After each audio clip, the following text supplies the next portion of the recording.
Welcome back to On the Move with Victor Shi. This is Victor Shi. It is Wednesday, April 26th. The 2024 presidential election cycle is officially underway, with Joe Biden now throwing his name in the ring, and of the Republican side coming into complete formation. We don't know if it's quite completely formed yet. We do know that Donald Trump and other people like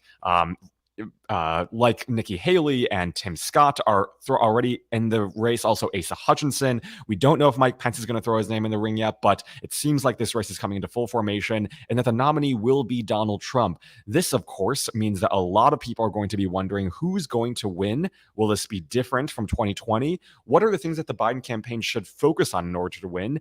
And these are the questions, and I know that my guest, who should be joining me soon, can answer. But before we get to that, I want to talk about first this Biden announcement, because I had some more time to think about it, and I think it's a really remarkable thing, just kind of his opening video. And I think it was such a powerful thing, just the things that he focused on, the things that he included in that video, I think set up a great thing for what's to come in the months and years to come. So, I mean, the entire video was basically focused on kind of one big theme, which is freedom. And I think it's a smart strategy for this campaign to focus on, because so many people, I think Joe Biden always says, don't compare me to the almighty, but compare me to the alternative. And I think there is so much embedded within this video that kind of speaks to that phrase that Joe Biden always uses. It's, people may complain about his age. People might complain that he's too old. But at the end of the day, this is an administration that if you care about freedom, if you care about your rights, if you care about the things that matter in a democratic society, Joe Biden is that person. No matter who you choose on the Republican side,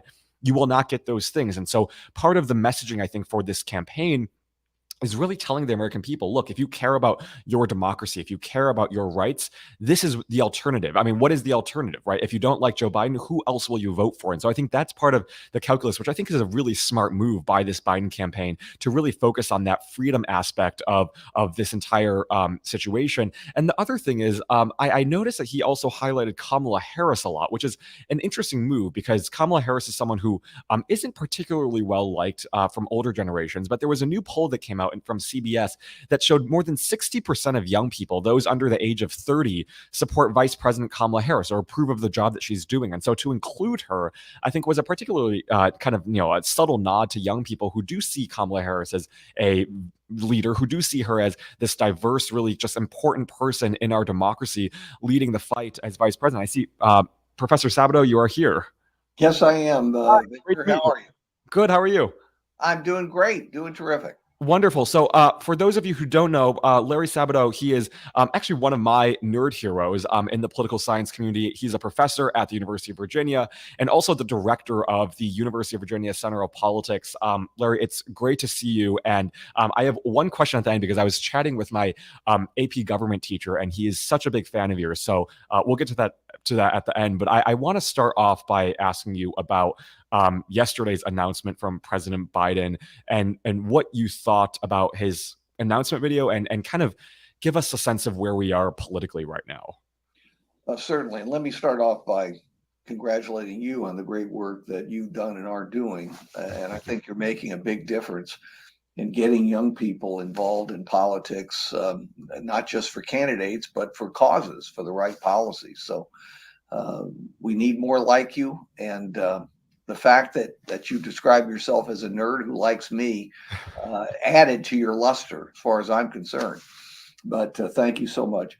Now, as far as the video, I thought it was a very good video. I've watched 1,000 of these things, 10,000 probably over the years. What I thought was best about it was the framing. 4 years ago, when he announced for the 2020 election, he started off with Charlottesville and what happened in Charlottesville in August of 2017. And I'm 10 paces from the UVA lawn where those horrible neo-Nazis marched down, and with the 1930s style Nazi flames, torches. And it's not that that's old hat.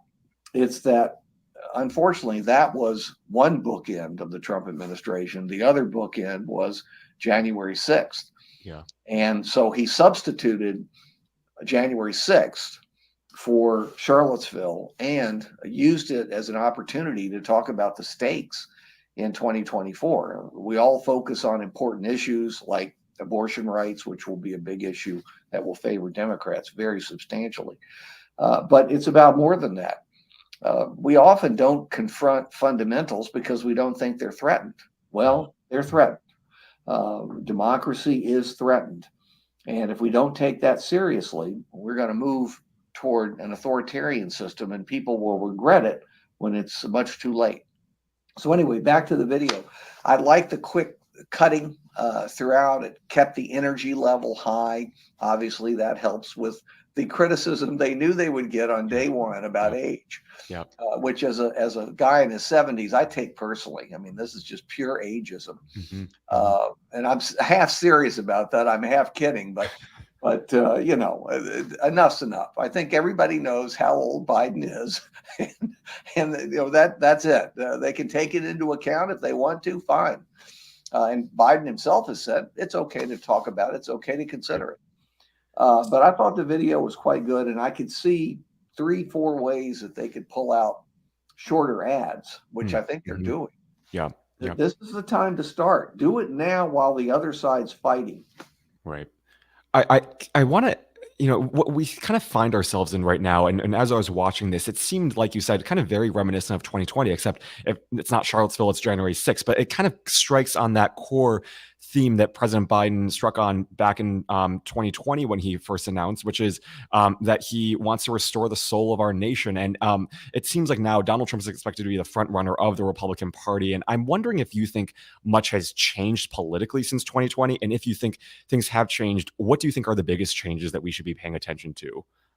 I start with democracy, frankly. I think more people understand how threatened it was. I don't know that our system would have survived had Donald Trump, who's chaotic by nature, had he and his key henchmen focused much earlier on what to do if they lost. You know, that was a plan that was almost thrown together over a couple of months. Imagine if he had realized what a fluke it was that he was elected in 2016 and had started early on after he realized that he was never going to see the north side of 50%. Look, a president has enormous appointed powers in the military as well as on the civilian side. I don't know necessarily we would have survived, though. To me, that is just totally critical, and no one can afford to overlook that. And then with the Supreme Court's overturning of Roe and plenty of other things, but the overturning of Roe has really caught people's attention, especially young people, but not just young people. And so I think Biden and Democrats are right to really focus in on that. You have to narrow down the field. You want to cover lots of subjects, but you can't talk about every subject, even some of the important ones, because they don't help people to make a choice. They should, but they don't. Well, there's two: democracy / Trump. And even if Trump's not nominated, remember, who's going to be nominated? A Trumpist. I mean, there's not going to be that much daylight between Trump and whoever the nominee is if it's not Trump. And of course, the Dobbs decision. I mean, of course, Trumpism is that through line between all of the Republican candidates right now. But I want to ask you about the challenge that President Biden finds himself in right now, because on one hand, I mean, he's been, I think, an objectively historic president, having passed a lot of really consequential pieces of legislation. But at the same time, I'm not sure, and correct me if I'm wrong, that a lot of people know what he's done. I think there was this one poll before the State of the Union that showed more than 60% of the country said they couldn't name a single piece of major legislation that he signed. And that, coupled by, like you said, his age, which is, I think, totally, like you said, ageism, is something that the campaign seems to have to deal with. And I'm wondering what you think kind of he should be doing to educate and persuade not only his base, but also independents and traditional conservatives that he is the man for the moment and that he has done a good job over the past couple of years as president. Well, you're absolutely correct that people can't name what he's done. I know that's very frustrating to Biden and the staff, because actually he has compiled a remarkable record in 2.5 years, not even 2.5 years yet. And so there's a lot to sell there. You know, the problem is with the names of legislation or even describing the contents, I know this as a classroom teacher for, Yeah. 50 years. The eyes glaze over. Not just young people's, but older people's eyes glaze over. They shouldn't. They should be very interested. Yeah. And so, what Biden and the team should be doing is making sure that every possible aspect of these programs and legislation are put into effect as quickly as possible so that the maximum number of people see new benefits, see roads being built. Just they have to see the tangible results Yes. of Yes. what those bills pass. Because what good is it going to do if these things happen either in Biden's second term or some Right. other president's Right. term? It's not going to do Biden any good. It's not going to meet the challenge of the moment. Absolutely, and I think that they understand that with they're having the cabinet now go around the country and do basically tours to sell their package. But I agree with you that those tangible benefits are going to be really important. But I want to flip to the other side. We mentioned Donald Trump and the Republican Party quite a bit earlier, but how much support do you think Trump still has from Republicans? Is it dropping at all, even with more so-called traditional Republicans running against him now? You'd think so. I'm just absolutely amazed that he is still the front runner by a mile if you Yeah, believe the yeah, current polls. Now, of course, lots of things will happen, and he's in hot water legally in a lot of places. So it's reasonable to assume that there's going to be more bad news for Trump. But of course, the first big case in Manhattan was bad news for Trump, and yeah, it sent him skyrocketing in the polls. One thing that we need to focus on more is the change in the Republican Party. It mm, is dramatic. Uh, it shows no signs of shifting back to producing a responsible, moderate to conservative alternative, which, a country like ours with a two-party system needs. You yeah, can't just yeah, have one party. And you do have to go back and forth with some regularity in order to get the benefits of a two-party system. But you can't do it if one party is so outrageous and extreme yeah, yeah, that serving in office would end up potentially destroying the very fundamentals that presidents are supposed to be upholding. So it is a dilemma, and it's not going to be solved easily, and it's not going to be solved until Republicans, the mainstream Republicans who are still in there and who reluctantly vote for these people yeah, yeah. because they don't want to vote Democratic or waste their vote or not show up. They have got to speak out. And of course, it's not pleasant. And of course, some of these MAGA people are vicious and outrageous. I just had Liz Cheney here. We've Yes, appointed her yes, professor of practice. I'm not going to detail it because it's not appropriate for me to do so. But what she has been through and what all of them connected to this, I'm mhm, sure Adam Kinzinger and other people, what they have been through simply because they stood up yeah, for right yeah, and they stood up for democracy, even while being very conservative. Look at their records. yeah. I mean, they're as conservative as you can get, but that doesn't matter anymore. It's a personality cult. And only the people in the personality cult can get detoxified. Well, that's what terrifies me because, like you said, people like Liz Cheney and Adam Kinzinger are as conservative as it gets on the policy issues, but voters just don't support them anymore. And it seems like, I mean, with Liz Cheney, she got voted out pretty badly. And I'm wondering, I mean, how do you even at this kind of moment politically and kind of where we find ourselves in right now, where it's not about policy discussions anymore. It's like you said, personality and who the leader of the party is. How do we even talk to those type of voters anymore and reach them if at all?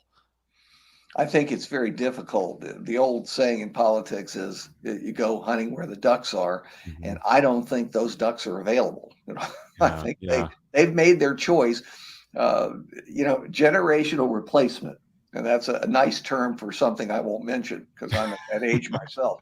But generational replacement may be the eventual solution, and mm, that's not harsh. That's life. yeah, We've all got to go bye bye, Victor. You've got many decades to go. I hope and I think that you will because you'll do a lot of good. But that's what is going to happen. I don't see it changing yeah, dramatically. yeah. And the fear, the underlying fear of many of these people is not the specific matters that Trump discusses.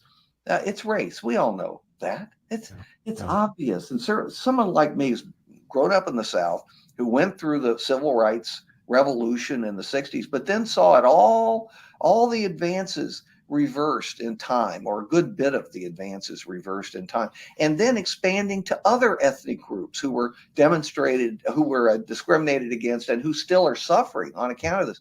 Mhm. The percentage of the population in minority groups is only going to increase over time. So the real underlying concern many of these MAGA folks have cannot be resolved. Yeah. And that's where we get back to generational replacement.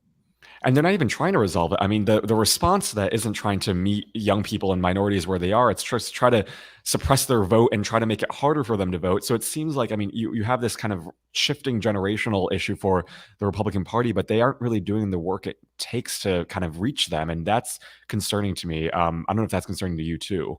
Well, it's very concerning. And the ones who do take it seriously and worry about it are like my former student and now a member of my board at the Center for Politics here at UVA, Chris Krebs. You know him, Oh yes, yes. head of CISA, You were right, who right. ran a superb program of Yep, cybersecurity to yep, keep the 2020 election safe. And for his trouble, for yeah, doing it well, he was fired by Trump on Twitter. yeah, yeah, That's what happens to people who stand up and do the right thing. And yeah, again, I just get back to the Republican Party itself is going to have to call upon people of courage to yeah. stand up and say no more. Mhm, And I don't see it mhm. happening. And until they do it, and maybe they won't do it, but until they do it, millions and millions and millions of us wouldn't even consider voting Republican Yeah, unless there happens to be, one of the few Republicans who stood up to Trump on the ballot. Then I'd certainly right. consider them. Yeah, definitely. I have one final question before I get to the one kind of fun question for my teacher. But I mean, you're known for your crystal balls on where things stand. I might be too early, but do you have any crystal ball for 2024 yet? It's so cloudy. That crystal ball is so cloudy. I needed to send it in for a tune-up, Victor. I really do. But no, I don't accept. I'll say this, and it is so early. Who the heck Yeah, knows yeah, what's going to happen or who the Republican nominee will end up being? yeah, But when you look at history long term, you see that if the economy is reasonably good, and it seems to be moving back in that direction, we'll see how quickly. Can't predict that yet, but inflation's dropping, unemployment's still low. We don't have the recession that all of the economic experts have predicted now for 2 years. We still haven't seen yeah, it and maybe won't. If the economy is good, if we are at peace, meaning we're not directly involved in war, and our armed services are not fighting the war, and there's no overarching scandal. And I got news for the Republicans: Hunter Biden doesn't count. yeah, That is not an yes, overarching. I don't even know if it's a scandal at all, but it's yeah, certainly not overarching. When you have those three conditions, the incumbent president is likely, too very likely, to be reelected, no mhm, matter what the early polls say. sure, Reagan's early polls were horrible in 1984. The reason Nixon did Watergate and so many of the other things that caused him to resign is because he was well behind in the polls. He was being beaten by Ed Muskie and Ted Kennedy mm, and a number of other Democrats. He thought he was going to be a one-term president. So yeah, the yeah, early polls for a president's reelection can be very misleading. Yes, they weren't for George H.W. Bush. His got worse, but you can see why, right, when you look at right. the economy and other conditions that were prevailing. So, that's how I'm leaning right now. But I certainly don't know the future until I get this cleaned up crystal ball back. Yes, well, it's cloudy right now, but that means that we can have you back on to for once it's a little bit more clear. My Yeah. last question for you is: back in high school, I had this really awesome government teacher who really promoted the importance of civics, and I think for so many young people, he came up with this one phrase that I always kind of use and still think about, which is the civics lifestyle and embracing just the meaning of civics. And he is a huge fan of yours, and he wanted me to ask you this, which is a federal political system divides powers between national and state governments. When did we start confusing Americans by calling the national government the federal government? Well, that's a very interesting question. And the federal government, we called it federal because, of course, we had a federal union. And it really, I know it goes back to the 19th century because I've seen early in my life in the 19th century, I remember reading about the federal government. I'm kidding, I'm not quite that old. But, I believe it. but it does go back to the 19th. I don't think it goes back any further than that. And I can't cite the specific term, but it could be post Civil War because the federal government, the national government, Mhm. defeated a large number of the states who had turned traitorous. But I'll think more about that if I think of a better answer. But let me say to your teacher, Yeah, good yeah, for you, because that is the level at which we have to focus on if we're to get the younger generation fully yes, involved yes, and registered and voting at the earliest opportunity. In some yep, states, yep, 17, if they're going to turn 18 by November, because they're the hope of the future. And people always use, the world is their oyster, but they've changed and they really are paying attention. And it isn't just Dobbs, which a lot of people say. It's climate change. It's the democracy issue. I think young people understand what they have to lose mhm. if our system turns more authoritarian. So that's where my hope is, and my slogan on T-shirts and on stickers is politics is a good thing. I love And it. I had a hard time selling that for years. I still do, but I can defend it. And after students hear the defense, they generally believe it. And I Yeah. know you believe it because that's what you're doing every day. And again, I salute you for it. I think busting the myths about politics, I think showing the process and showing how it actually works does a really kind of important role in young people, and just kind of showing young people that they have a role in this democracy too. As messy, as scary as it is, empowering young people is so important. I know you do that every day, which I'm so grateful for, and I thank you for all of your work too. Thank you. Wonderful, Victor. Nice to chat with you, and good luck with all that you do. Thanks so much. Bye, Professor. Bye bye.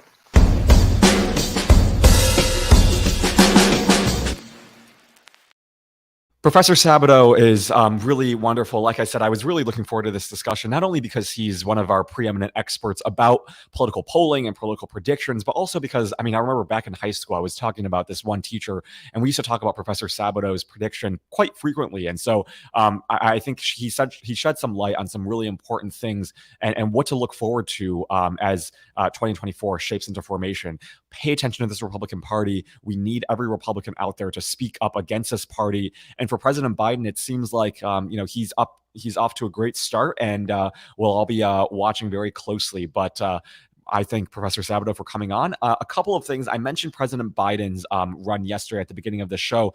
Just a couple more things before I let you all go. Yesterday, there was some really interesting news about Abby Grossman, who is a former Fox producer, and her lawyer was on Ari Melber's show yesterday. And Ari Melber, and here I'll read the transcript.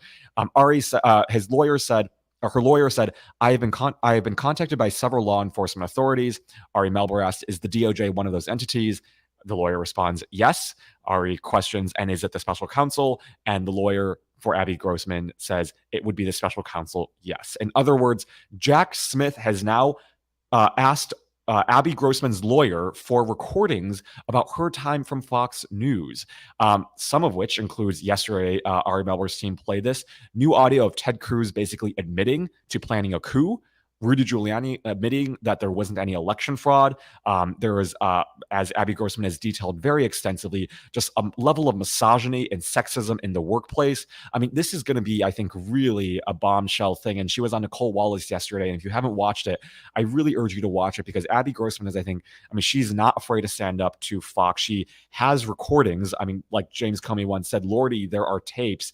Pay attention in this space because I think this is only the start of it. And Abby Grossman, I think it spells more trouble for Fox, but it also spells more trouble for Tucker. And yesterday there was also new reporting that apparently maybe part of the reason why Tucker is silent is because Fox apparently has bucket loads of oppo against him. So basically, they have opposition information against Tucker Carlson. So if he does speak out, Fox has leverage over him, saying, this is what we have about you, and this is what will happen if you speak out against us. We can retaliate against you with information against you. So there's all this drama, and imagine that's your workplace that has oppo on you. It's just kind of you can't make this stuff up. But I'll be paying attention to Abby Grossman and what her lawyer and what happens with the DOJ, because I think there'll be some interesting developments that come through with that.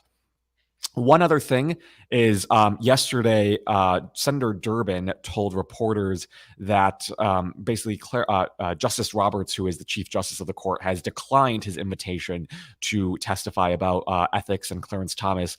And part of the reason I think why that is because first, Senator Durbin basically invited him, and only invitation. There was no subpoena, and he couldn't have subpoenaed Chief Justice Roberts, mainly because Dianne Feinstein has not yet resigned. And so part of the way that we can subpoena chief justices and also justices on the court is if we get Dianne Feinstein to resign. So hopefully, first, this declination from Chief Justice John Roberts is a greater push for Democrats and people in Congress to really push and urge Dianne Feinstein to resign. But short of that, I think it's really time, I think, for Democrats to take off the gloves and start subpoenaing these people. They can decline a subpoena, but it's going to look a lot worse if they decline a subpoena than just a simple invitation.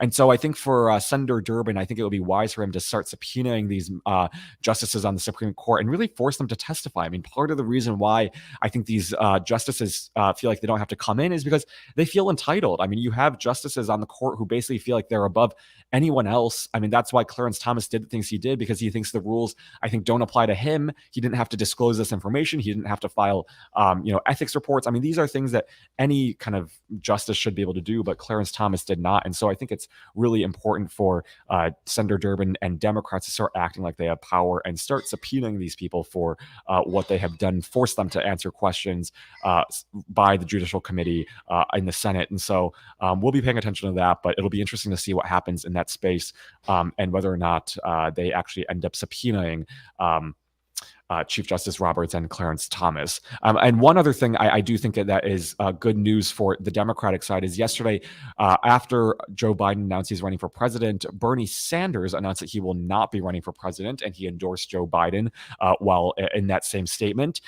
This is Democrats in array. This is kind of the best that Democrats have to offer. I mean, this is, I think, a party that is united, that is strong. It's a clear contrast to what's happening on the Republican side. They can't even choose a nominee right now, even though it's probably going to be Trump. But you have basically a faction within the Republican side that is for Trump, and you have a faction that is against Trump. And so it's kind of this disarray from the Republican side. But even Bernie Sanders has now endorsed Joe Biden. Everyone's coming together behind a candidate. And I think it's a strong showing for Democrats and a good first start for Joe Biden as we head into 2024. Well, there'll be a lot more to cover in these next couple of days. Tomorrow, I'll be talking to Ben Wickler from the Wisconsin Democratic Party, who has done such a phenomenal job of organizing Wisconsin. He's the person who I think really made the Democratic victory in April for Janet Protasiewicz possible. We'll talk about the model that they adopted in Wisconsin, how we can adopt that model in other states and across the nation for Democrats as we head into 2024. And then on Friday, I will be joined by Juanita Tolliver, who is a great MSNBC political analyst, to talk about how we can win some elections. So don't miss those. It'll be really exciting. We'll be back at 8 a.m. Pacific time, 11 a.m. Eastern time, right here on youtube.com/Politicon live. So be sure to like and subscribe so you don't miss it. I'll be back tomorrow and Friday, and I hope all of you have a great rest of your Wednesday. See you tomorrow.